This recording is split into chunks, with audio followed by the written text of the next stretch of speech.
সরকারে interim government দিছে। আমি যে উচ্চ আদালতের মতামত দিলাম কিসের ভিত্তিতে?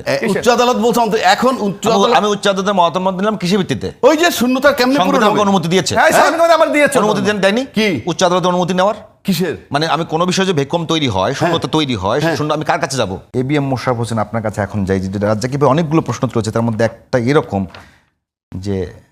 যে সংবিধান বাংলাদেশ যে সংবিধান অনুযায়ী নির্বাচন করবেন বলে নির্বাচন কমিশনার বলেছেন, তার নিয়োগই সংবিধান অনুযায়ী হয় নাই, এবং এই যে এখন যে সরকার চলছে সেই সরকারের বৈধতা নিয়ে প্রশ্ন তুলেছেন। না, এখানে একটা জিনিস বলবেন, আজকে সংকটটা কোথায় তৈরি হয়েছে? যে বিশেষ করে 90-এর গণ অভ্যুত্থানের পর দ্বাদশ সংশোধনীর মাধ্যমে বাংলাদেশের শাসন ব্যবস্থায় একটা অবাধ সুস্থ নিরপেক্ষ নির্বাচন হওয়ার জন্য একটা কেয়ারটেকার সরকারে আমরা ফিরে গেছি, তত্ত্বাবধায়ক সরকার। কিন্তু শেখ হাসিনা দেখতে পেয়েছে যখন উনি ক্ষমতায় এসে ওনার জনপ্রিয়তা শূন্যের কোঠায়, তখন হাইকোর্টের একটা রায়ের দোহাই দিয়ে উনি কেয়ারটেকার গভর্নমেন্ট বাতিল করে দিলেন এবং একটা দলীয় সরকারের অধীনে নির্বাচনের ব্যবস্থা করলেন। এবং সেই ব্যবস্থাটা কি, আপনি যদি আওয়ামী লীগের গঠনতন্ত্র দেখেন আর পঞ্চদশ সংশোধনী যেটা করা হয়েছে, এর মধ্যে খুব একটা বেশি ডিফারেন্স নাই। এই সংশোধন নিয়ে হলো বাংলাদেশের সবচেয়ে বড় সংকট তৈরি হলো, যে সংবিধানের দোহাই দিচ্ছে সেই সংশোধন তো বাংলাদেশের মানুষ গ্রহণ করে নাই, যার কারণেই কিন্তু এই 5ই আগস্ট একটা বিপ্লব সংগঠিত হয়েছে।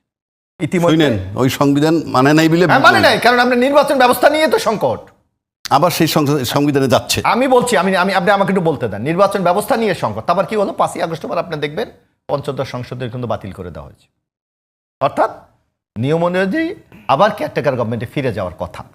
কিন্তু এটা নিয়ে উচ্চ আদালতে আরেকটা রিভিউ রিট আছে, ওইটা যদি ইতিমধ্যে না থাকতো তাহলে কিন্তু অলরেডি এই ইউনুস গভর্নমেন্টই কেয়ারটেকার গভর্নমেন্টে যেতে বাধ্য হতেন। কিরকম? না, হ্যাঁ, কেমনে সম্ভব? ওটা তো মানে যখন খায়রুল হক, এবিএম খায়রুল হক যখন রায় দিল, সেই রায়ের উপর বেসিস করে সংসদে ওটা পাশ করানো হয়েছে, তারপরে তো ওখান বাতিল হয়ে গেছে। আমি একটা কথা, পাশ করা হয়েছে না? হ্যাঁ, এখন সংসদ লাগবে না আপনার? না, আমি একটু বলি, পঞ্চম সংশোধনী যখন বাতিল হয়ে যায় তাহলে কি পুরবেরটা রিভাইভ হয়ে গেল? আমি বলি একটু রিভাইভ হয়ে গেল, কিন্তু সমস্যা হলো যদি এখনো, আমি আপনাকে বলি, আমি যেটা রাজ্জাকিবে তার লয়ার আছে, এখনো যদি উচ্চ আদালতে যেটা নিয়ে রিভিউ আছে, রিভিউ যদি ধরেন পজিটিভ আসলে আবার কিন্তু caretaker government, Yunus government caretaker government হতে বাধ্য। এক, দ্বিতীয়ত আরেকটি ব্যাপার, হ্যাঁ বলেন প্লিজ, আরেকটু ব্যাপী, এই যে রাজ্জাকি ভাই একজন লার্নেড লয়ার, উনি একটা প্রশ্ন করেছে, আমি কিন্তু অবাক হয়ে গেছি, কারণ আমাদের কনস্টিটিউশনের গার্ডিয়ানকে, যদি কনস্টিটিউশনের কোনো ব্যাখ্যা, কোনো ধারা উপধারা, কোনো কিছুর উপর যদি কোনো সংকট তৈরি হয়, সেটা ব্যাখ্যার জন্য একমাত্র হলো সুপ্রিম কোর্ট। যদি দেখেন বিগত fascist prime minister Sheikh Hasina পদত্যাগ করলেন, নিয়ম হলো যে প্রাইম মিনিস্টার পদত্যাগ করলে পরবর্তী সময় ক্ষমতা গ্রহণ করবেন স্পিকার অলরেডি পদত্যাগ করে, তাহলে ইট ইজ দ্য ভ্যাকুয়াম যখন তৈরি হল, তখন মাননীয় রাষ্ট্রপতি করলেন কি, উনি সুপ্রিম কোর্টের কাছে নির্দেশনা চাইলেন যে আমার শাসন ব্যবস্থা এই ভ্যাকুয়াম তৈরি হয়েছে, হোয়াট ইজ দ্য নেক্সট, কি আমার নেক্সট কি হবে? তখন সুপ্রিম কোর্ট বললো যে তুমি ডক্টর অফ নেসেসিটির আলোকে তুমি এই সময় একটা ইন্টেরিয়াম গভর্নমেন্ট গঠন করতে পারো। ওটা কি ওই ইয়েতে ছিল? হ্যাঁ, এটা ইন্টেরিয়াম গভর্নমেন্ট তুমি তৈরি করতে পারো। সেই আলোকে ডক্টর ইউনুস ইন্টেরিয়াম গভর্নমেন্টের এখন রাষ্ট্র পরিচালনা করছেন। It is the absolutely part of constitution. আপনি যদি বলেন এটা কনস্টিটিউশনে নাই, হবে না, হ্যাঁ, এখানে রাজ্জাক ভাই প্রশ্ন করতে পারে, পরবর্তী এই সরকার যেই কর্মকাণ্ড যা পরিচালনা করছে, পরবর্তী পার্লামেন্টে সেইটাকে অনুমোদন দিই। যদি সংবিধান অনুযায়ী হয়েই থাকে, অনুমোদন করতে হবে কেন? অনুমোদন একটু ব্যত্যয় আছে। কই ব্যত্যয়? ওই যে 106 ব্যবহার করা হয়েছে এখানে। আচ্ছা, আমি বলি, হ্যাঁ, সুতরাং উনি যে কথাটা বলছে যে এইটা, আর এক হলো কি, আপনার এখনো এই যে ধরেন এই যে নির্বাচন ব্যবস্থা বলেন, এখনো কিন্তু এই সরকার অর্ডিন্যান্স কোনো জারি করেনি, এখনো আমরা কোনো বিষয়ে সরকার অর্ডিন্যান্স জারি করে এই রাষ্ট্রপতি, মানে ওই সরকারের প্রয়োজনেই তো করে, কিন্তু এখনো কিন্তু রাষ্ট্রপতি কোনো অর্ডে। এবং আপনি দেখবেন আগামী নির্বাচনের আগে ঐক্যমত কমিশন যদি যেটা বাস্তবায়ন করবেন, প্রত্যেকটির বিষয়ে অর্ডিন্যান্স জারি করবে। আচ্ছা শোনেন প্লিজ, আমি বলি, কোন কোর্ট আইন বানাইতে পারে না, এটা পারে না, কোন কোর্ট সংবিধান বানাইতে পারে না। যদি সরকার যখন আইন বানায়, তখন যদি সংবিধানের সাথে সাংঘর্ষিক কিছু হয়, সেটাকে উনি বাদ দিতে পারে আদালত। এক, দুই, সংবিধানের কোনো ধারা নিয়ে যদি ব্যাখ্যা চাইতে হয়, সেটা তারা দিতে পারে।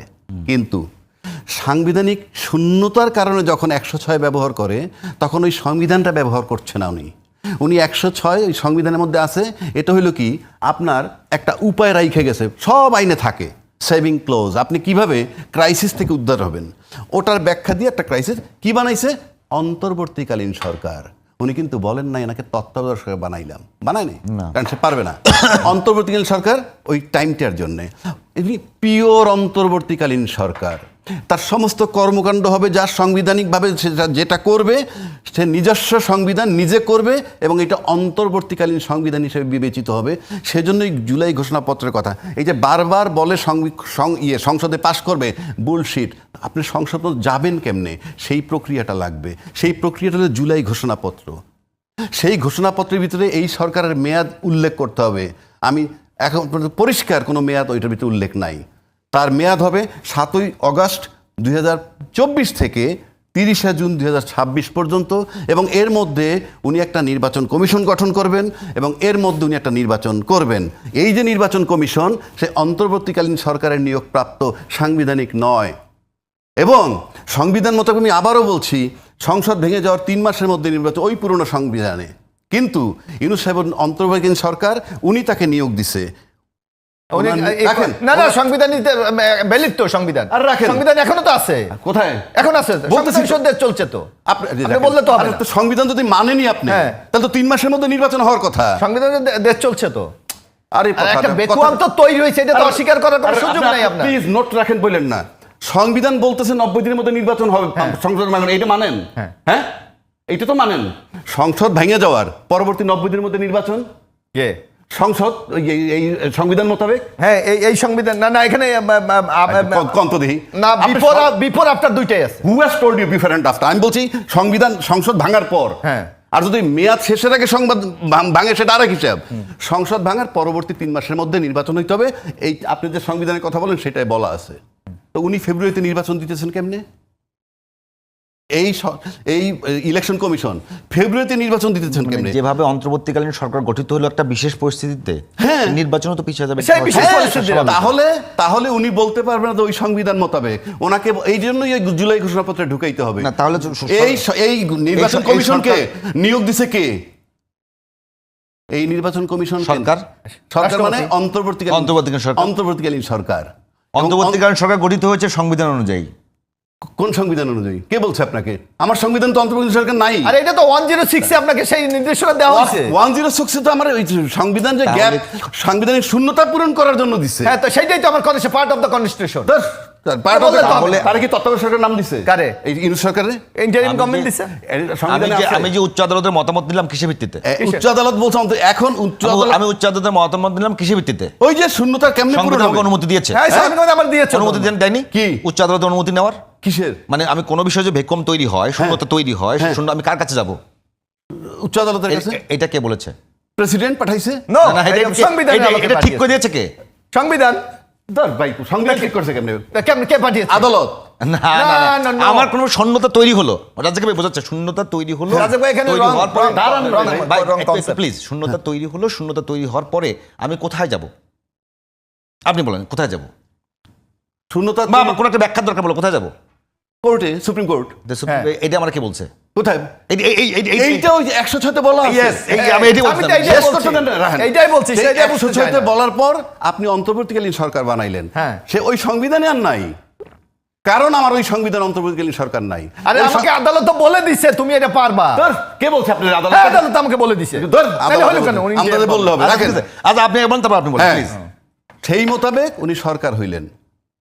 এবং তার আগে আরেকটা জিনিস দেখে নেন, যখন চলে গেল শেখ হাসিনা, তারপরে 5 তারিখ থেকে 8 তারিখ পর্যন্ত দায়িত্ব কে নিছিল? কে? কেউ ছিল না। সেনাপ্রধান। সেনাপ্রধান ঘোষণা দেয়নি, বলছে আমি দায়িত্ব নিলাম।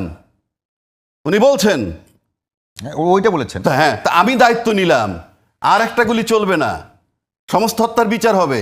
তাহলে এই 4 দিনের সরকার উনি।